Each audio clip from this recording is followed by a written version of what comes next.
petite capsule vidéo pour vous expliquer comment purifier, nettoyer un oracle. Hier, j'ai une de mes chères abonnées qui m'a posé la question, donc je me suis dit que c'était une bonne idée de faire ça.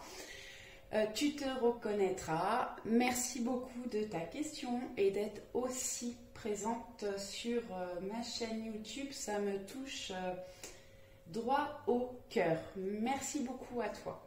Alors, on y va. Alors, différentes façons de purifier un oracle. Je vais reprendre du coup le dernier que j'ai été m'offrir, les anges de l'amour, pour vous montrer comment faire. Alors, il y a différentes techniques, comme je vous le disais. Je n'ai pas la vérité absolue.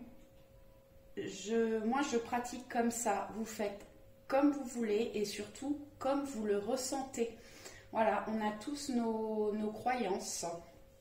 Donc, vous faites comme bon vous semble, comme vous le sentez. Vous pouvez avoir de la sauge. Alors moi, elle a déjà été bien utilisée. Je l'ai grattée un petit peu parce qu'elle était vraiment calcinée et du coup, ça a du mal à prendre. Donc je l'ai grattée un petit peu avant de l'utiliser. Donc de la sauge ou du bois de Palo Santos. Le bois de Palo Santos, moi j'aime bien. Je préfère l'odeur du palo à la sauge. Ça, c'est tout à fait personnel. Aujourd'hui, je vais utiliser la sauge parce que ça fume plus et j'aime bien que les cartes soient bien enfumées pour les nettoyer. Je vais quand même allumer les deux pour vous montrer.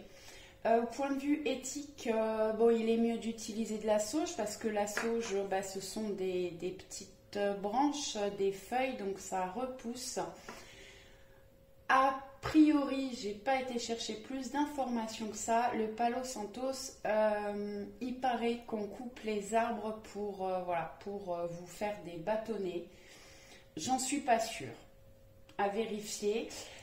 Donc effectivement, si on est obligé d'abattre des arbres pour obtenir des petits bâtonnets comme ça, c'est pas terrible. Et on est de plus en plus nombreux à utiliser les cartes. Et le Palo Santos, parce que le Palo Santos, on peut se purifier soi, on peut purifier une maison, une pièce, beaucoup de gens l'utilisent. Faut savoir que moi, un bâton comme ça, là, celui-là est tout neuf, mais ça me dure au moins 3 mois. Donc, voilà. Donc, vous faites votre choix entre les deux.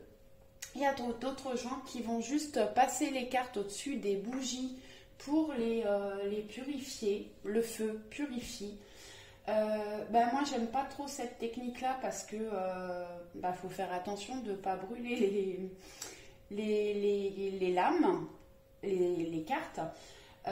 Et puis je trouve qu'à force de les chauffer comme ça à la flamme, les cartes s'abîment, se jaunissent. Après, vous avez une autre technique que moi je ne pratique pas, mais comme je vous disais, faites comme vous ressentez. Vous pouvez chauffer un petit peu vos mains pour faire monter l'énergie, le magnétisme. Prendre vos cartes dans la main gauche, placer votre main droite au-dessus et visualisez que vous enlevez toutes les mauvaises énergies, les énergies négatives qui ont pu aller dans vos cartes. Alors, quand vous venez d'acheter un oracle, il faut savoir que il est passé certainement dans les mains de certaines personnes pour être vérifié. Et puis, ils sont passés aussi par les machines. Donc, les machines ont des énergies négatives. Tout est vibratoire, tout est énergie. Donc, du coup, il faut purifier tout ça pour pouvoir y mettre votre propre énergie dedans. Ensuite, comment purifier un oracle? Alors, effectivement, quand vous venez de l'acheter ou de le recevoir, si une personne le touche, repurifiez-le après parce qu'il peut prendre les énergies de l'autre personne. Donc, voilà. Et parfois, les cartes, vous pouvez passer par des énergies qui sont pas très bonnes, ou vous êtes fatigué ou pas bien. Alors moi, quand je suis pas bien ou fatiguée, j'évite de me servir des oracles parce que on sort des choses pas, voilà, pas terribles en lien avec vos énergies actuelles. Ou quand vous êtes en colère, pareil. Moi, j'évite de m'en servir. Donc si jamais vous êtes fatigué, vous avez des mauvaises énergies, une fois que vous avez fini de les utiliser, pensez à les purifier. Voilà, parfois vous avez des messages aussi avec les oracles qui sont très contradictoires, qui ne vous parlent pas, qui ne veulent rien dire. Et c'est que votre oracle a besoin d'être purifié.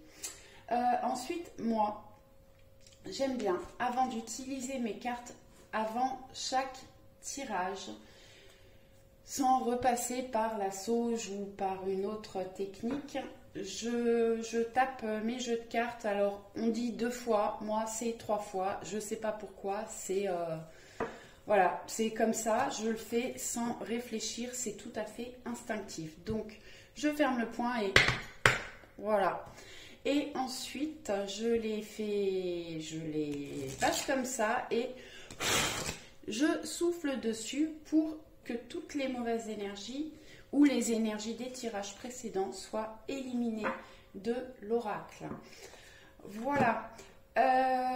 Donc on y va, je vous montre. Je vais commencer par le Palo Santos parce que il n'a pas été utilisé et je vais plutôt utiliser la sauge.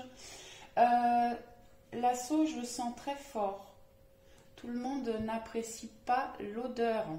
Alors, vous pouvez... Donc, je laisse le bois prendre un petit peu. Ça puisse fumer, voilà. Voilà, et vous voyez, ça rougit et ça fume. Alors, moi, quand je vais commencer avec celui-là, il est allumé. Du coup, je sais pas, oui, vous voyez bien. Quand je reçois un nouvel oracle, je purifie tout. C'est-à-dire que je purifie le livret et la boîte. Je ne m'arrête pas que aux cartes parce que dans la boîte et dans le livret, il y a aussi des énergies négatives ou des énergies qui ne vous appartiennent pas. Donc, en fait, c'est tout simple, hein. Vous passez... Voilà, la fumée à l'intérieur de la boîte. Moi, je vais faire tout le tour. Alors, la sauge, comme le Palo Santos, peut s'éteindre assez facilement. Bon, là, je viens juste de le démarrer en plus. Voilà. Donc, voilà, moi, j'en fume bien tout avec...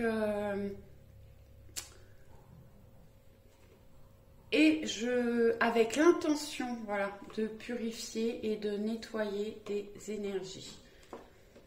Allez, je fais le couvercle. Bon, je l'ai déjà fait, hein, mais je recommence. Je ne sais pas si vous voyez bien la fumée qui rentre, voilà, dans le couvercle. Et ensuite, alors, quand je fais le livret, en général, je pose le bâton. C'est pour ça que j'ai une coquille, comme ça, où vous pouvez prendre un bol ou une coupelle et je passe bien les pages. Voilà, donc déjà la boîte et le livret sont nettoyés.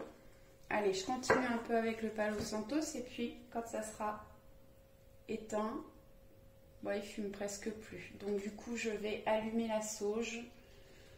C'est la même technique, hein. Moi j'allume avec une bougie, mais vous pouvez aussi l'allumer avec un briquet ou une allumette. Alors une allumette, ça arrive vite au bout, alors c'est pas pratique, mais ou un briquet ou une bougie. Voilà, vous voyez, je sais pas si vous voyez bien, mais non, vous n'avez pas l'air de voir, je pense, à la caméra, mais ça fume la sauge. Voilà. Voilà, elle est bien allumée et ça fume bien. Donc du coup, je la pose. Je passe bien chaque carte au-dessus de la feuille. Au-dessus de la sauge, pardon.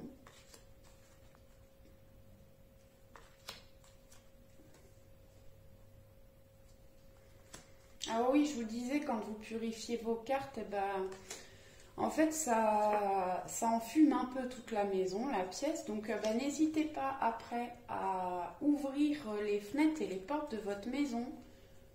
Ça fera partir toutes les mauvaises énergies pendant 10-15 minutes. Bon, je ne vais pas faire tout le jeu parce que je l'ai déjà fait. Donc voilà, c'était pour vous donner ma petite technique de nettoyage. Voilà, c'était juste une petite capsule vidéo. Et bah, je pense que je vous en ferai une deuxième sûrement dans la journée pour vous expliquer comment je prends contact avec mes cartes au début quand je viens de les acquérir. Bon, bah, je les repasse toutes parce que du coup, j'en profite, ça fume. Alors, de temps en temps, voilà, réattiser un petit peu la fumée. Voilà, c'est tout simple en fait, hein. Bon, ça demandait un petit peu de temps parce que les trois quarts des oracles ont 44 cartes. Donc, bah, faut passer toutes les cartes effectivement bien au-dessus de la fumée.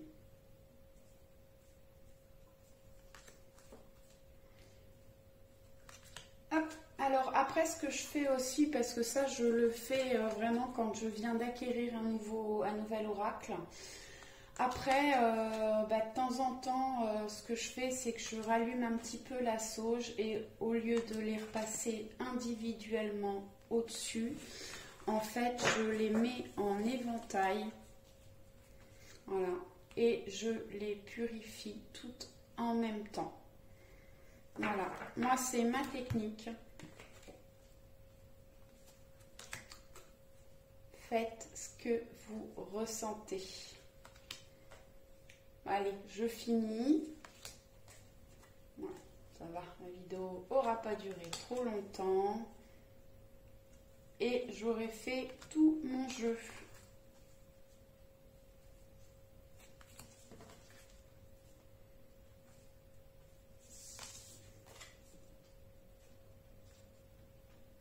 Voilà, elle est en train de s'éteindre. Allez. Et voilà, j'espère que cette vidéo vous aura apporté des choses et qu'elle vous aura plu. À très vite. Ciao, ciao!